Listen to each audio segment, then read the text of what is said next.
Hello everyone, कैसे हैं आप सभी। उम्मीद करती हूँ आप लोग अच्छे होंगे। गीतों की सरगम पर तो हम मिलते ही रहते हैं, लेकिन वहाँ बातें नहीं हो पाती। ये हमारा पहला ब्लॉग है। मैं कई दिनों से सोच रही थी ब्लॉग बनाने की, लेकिन आप जानते हैं कि चुनाव भी आ गए, तो वहाँ भी जो अपने मिलने वाले होते हैं, खड़े होते हैं मान लो चुनाव में, तो उनके साथ भी जाना पड़ता है, तो थोड़ा टाइम उन्हें भी देना पड़ता है। इसके बाद शादियाँ भी हैं इधर उधर अपने रिश्तेदारों में, या फिर घर में बहुत सारे काम भी होते हैं, या कोई गेस्ट वगैरह आ जाते हैं, तो फिर अ, थोड़ा सा मुश्किल हो जाता है उस काम को करना। तो ये तो मेरा जो चैनल है आप देख ही रहे हैं, लेकिन जो गीतों की सरगम पर हमें देखते हैं वो तो मुझसे पहले से ही परिचित हैं, लेकिन जो नहीं है परिचित उन्हें मैं अपना इंट्रोडक्शन दे रही हूँ। मैं भारती अग्रवाल, और हमारा जो चैनल है गीतों की सरगम, उस पर मैंने बहुत सारे भजन और गीत डाल रखे हैं। तो आप उस चैनल पर जाएं, वहाँ गीत भजन देखें, और पसंद आए तो लाइक भी करें, शेयर भी करें, सब्सक्राइब भी करें चैनल को। इसके साथ ही बहुत सारे गीत मैंने ऐसे डाल रखे हैं जो शादियों में गाए जाते हैं, जैसे नीज, चुनरी, कोमरी, या शादी विवाह में बहुत सारे रात जगह के गीत होते हैं। ये सब मैं थोड़ा थोड़ा करके डालने वाली हूँ, और मैं पूरी कोशिश करूँगी कि आगे भी जैसे आप लोगों की डिमांड आएगी।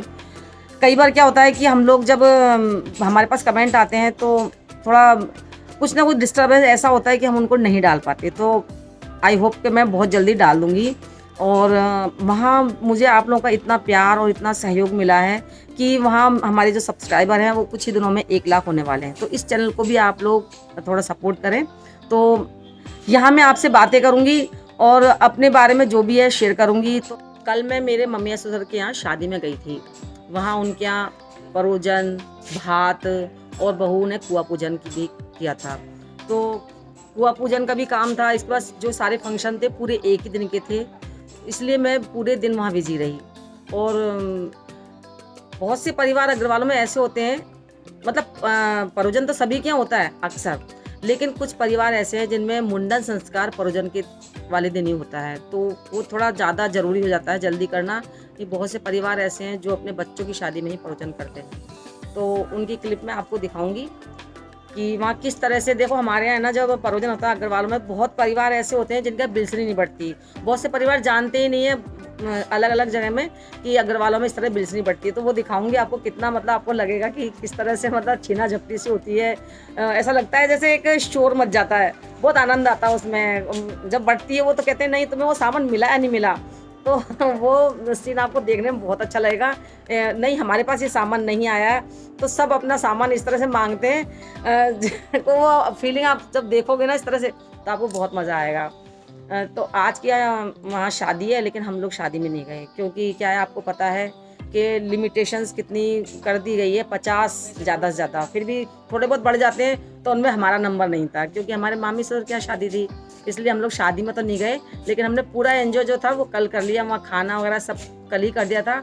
वहाँ भी लिमिटेशंस बहुत वो नहीं थी, बहुत ज़्यादा भीड़ भाड़ नहीं थी पहले की तरह से। लेकिन शादी में जो भी हो मज़ा तो आता ही है। देखिए अपने लोग मिलते हैं, जब ज़्यादा भीड़ होती है ना, तो उसमें क्या होता है कि हम लोग बातें नहीं कर पाते सबसे। लेकिन जब लिमिटेशंस होती है, तो हमारे जो रिश्तेदार होते हैं उन सब बैठ कर आराम से बातें कर सकते हैं। और ऐसा लगता है जैसे पहले शादियाँ होती थी तो उनमें लिमिट होती थी खाने की भी, तो वहाँ खाने की भी लिमिट हो गई थी। पहले की तरह नहीं है कि बहुत सारा खाना बन रहा है, फिक रहा है। देखो ये वैसा थोड़ा सा अच्छा भी है, क्योंकि खाने की बचत भी हो रही है और थोड़ा सा भीड़ भाड़ भी कम है। तो कोरोना में हमें थोड़ी बहुत सावधानी तो रखनी पड़ेगी। तो आज जो बारात है हमारे अग्रवालों में क्या है, आजकल पहले लड़के बारात लेकर आते थे, लेकिन रिवाज बदल गया है, तो अब लड़कियां बारात लेकर जाती हैं। तो आज हमारी जो मामी सर की पोती है वो आज बारात लेकर वृंदावन जाएंगी, और हम उस शादी में नहीं जाएंगे। हमने उनको यहीं से विश कर दी है, और ईश्वर से प्रार्थना करेंगे कि उनकी जो शादी है बहुत अच्छे से हो और उनकी जोड़ी बहुत अच्छे से बनी रहे।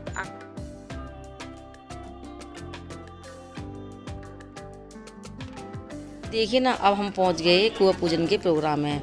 वहाँ कुआं पूजन चल रहा है। मैं घर से निकलने में क्या थोड़ा लेट हो गई थी, तो मैं अपने बेटे के साथ बाइक पे सीधे मंदिर पहुंच गई। वहाँ मैंने देखा कि कुआं पूजन का काम शुरू हो गया। रस्में चल रही हैं। ये जो रेड कलर में लहंगा पहना हुआ है ना, वो है लड़की की भाभी, यानी कि जो कुआं पूजन कर रही हैं। और जो कुआं पूजन करा रही हैं वो है लड़की की बहू की ताई सास। देखो सब रिश्तेदार खड़े हुए हैं, कुछ औरतें बैठी हुई हैं और कुछ खड़ी हुई हैं, कुछ देख रहे हैं कि कैसे होता है। और सही बात है, हमें देखना भी चाहिए, क्योंकि कभी कोई काम पड़ता है, हमसे पूछा जाता है कि कैसे होता है, तो हम किसी को बता तो सकते हैं ना।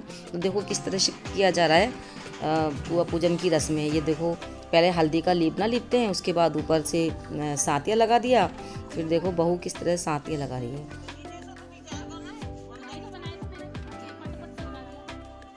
तो ये जो प्रोग्राम है देखिए, सातिया के ऊपर थोड़े बहू से चावल रखवाए हैं, इसके बाद थोड़ी दूब रख दी, ये देखिए साथ में एक बताशा भी रखा है और शायद कुछ पैसे भी रखेंगे। तो देखो ना, बहू के हाथ में जो लेडीज साथ में खड़ी हैं वो सामान देती जा रही है पूरा, कि इसको सातिये पर रखना है। और जो औरतें खड़ी हुई हैं उनसे कहा जा रहा है, बैंड बाजे वाले भी बैंड बाजे बजाने लग गए, बोले कि भाई नाचो, क्योंकि बिना नाचे और कूदे तो फंक्शंस पूरे नहीं होते आजकल। तो कुछ जो लेडीज हैं, चाहे भाभियाँ हैं, दीदी हैं, वो सब नाच रही हैं। इधर बहू कुआ पूजन की रस्म करके अंदर मंदिर में ढोक देने जा रही हैं, और उनके साथ में उनकी ताई सास और उनकी जो सास है वो बैठी हुई हैं, क्योंकि बेचारी बहुत थक गई हैं। आप लोग जानते हैं जब घर में कोई प्रोग्राम होता है तो उसमें जो घर के होते हैं लोग वो बहुत ज़्यादा थक जाते हैं, ख़ास तौर से जिनके यहाँ प्रोग्राम होता है, क्योंकि सबसे ज़्यादा काम उन्हीं क्या रहता है। अब देखिए, अब हम वहाँ से आप पहुँचे हैं मैरिज होम में। मैरिज होम में चल रहा है भात का प्रोग्राम। तो भात में क्या, 2 भात हैं, क्योंकि एक तो परोजन जिसने किया है उसके पीहर से भात आया है, और दूसरा जिसकी बेटी की शादी है। तो देखिए भात पहनाया जा रहा है, और मैं बैठी हुई हूँ अपने देवरानी और जिठानियों के साथ। हम लोग आपस में बातें कर रहे हैं। मेरा जो चैनल है गीतों की सरगम, उसके बारे में भी हम लोग बातें कर रहे हैं, क्योंकि मैं जहाँ भी जाती हूँ वहाँ ये सुनने को मिल ही जाता है कि देखो तुम जो है ना गीत भजन डालते हो तो काफ़ी अच्छे लगते हैं। तो सुनकर बहुत खुशी होती है। और इधर ये भात पहनाया जा रहा है।